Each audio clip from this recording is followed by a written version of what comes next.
Convict! Convict! Convict! Sara now! Impeachment ituloy! Sara Panagutin! Sara Panagutin! Impeachment ituloy! Ang tao! Ang bayan! Ngayon ay lumalaban!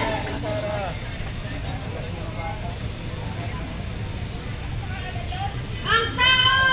Ang bayan!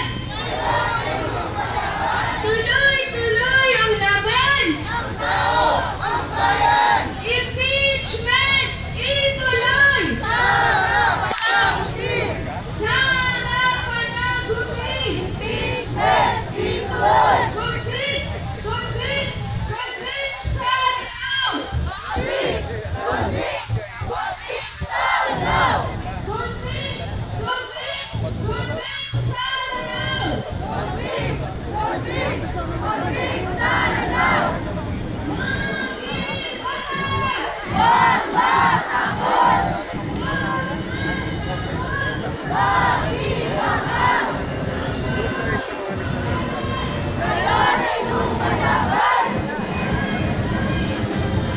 Ang tao! Ang bayan! At lagay na tayo sa tra... Ay, ano na po yung final. Uy, dito ka pala ito. Dito nga ako. Tawagan ka sana kita eh. Convict!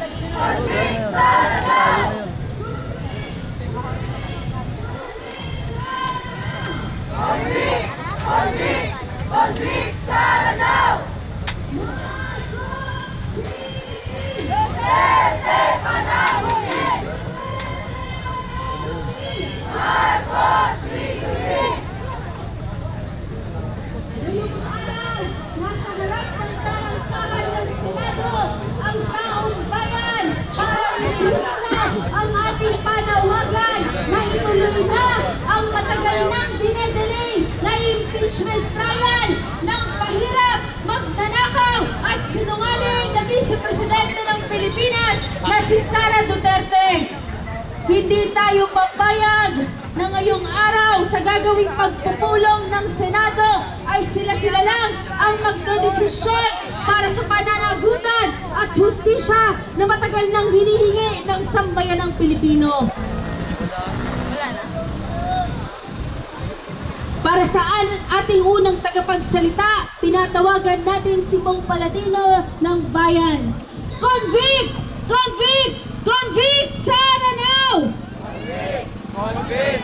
Convict! Sara now! Impeachment ituloy! Sara Panagutin! Impeachment ituloy! Mga kababayan, ilang minuto mula ngayon, magsisimula ang session ng Senate. At ano ang ating mensahe sa mga senador? Sa ating mga senador na boboto mamaya sa impeachment, ang ating mensahe sa inyo, mahiya naman kayo! Sabay-sabay tayo mga kasama, mahiya naman kayo! Mahiya naman kayo! Sa ating mga senador, mahiya kayo sa taong bayan kung kayo ay magbobotohan para ibasura ang impeachment. Mahiya kayo sa mga Pilipino na nagbabayad ng buwis, sa mga manggagawa, sa mga magsasaka, sa mga maralita. Mahiya kayo sa taong bayan kung ang una niyong gagawin sa pagbubukas ng Kongreso ay para ibasura ang impeachment.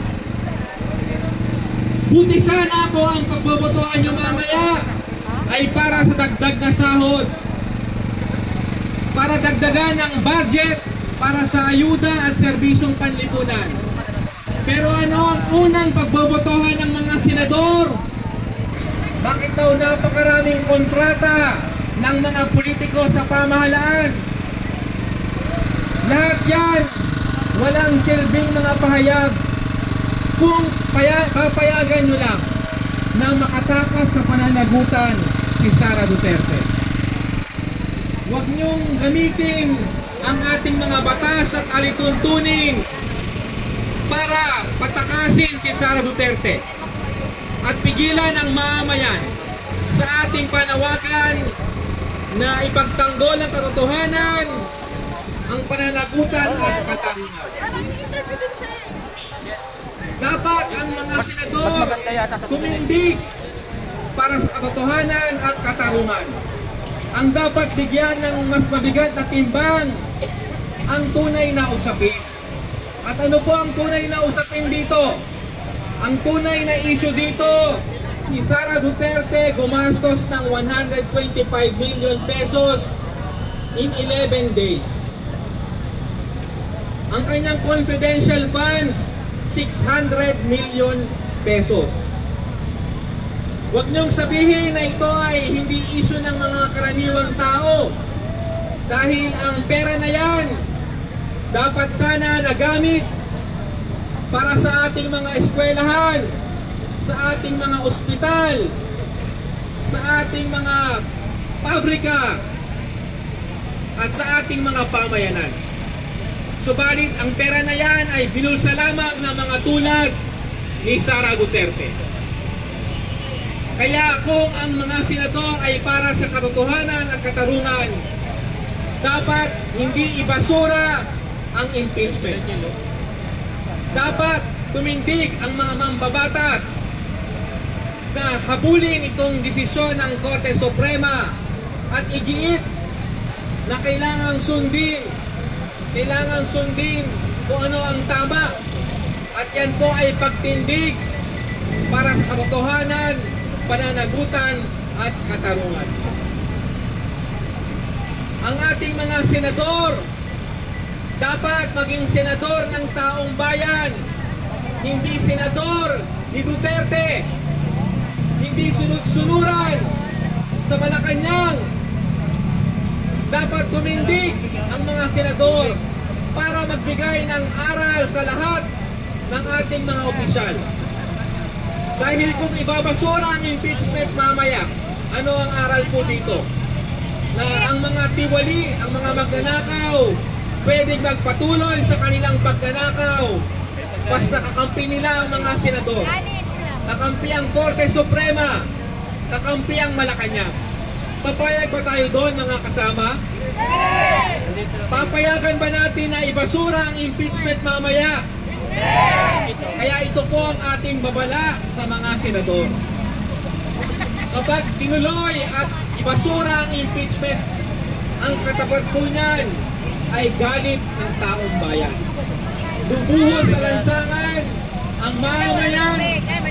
Makikita nila at mararamdaman ang galit ng taong bayan at sila ay ibabasura ng kasaysayan. Dahil ang mga senador na yan, sila ay makikilala bilang mga senador na kakampi ni Sara Duterte, kakampi ng mga magnanakaw, kakampi ng mga mandarambong.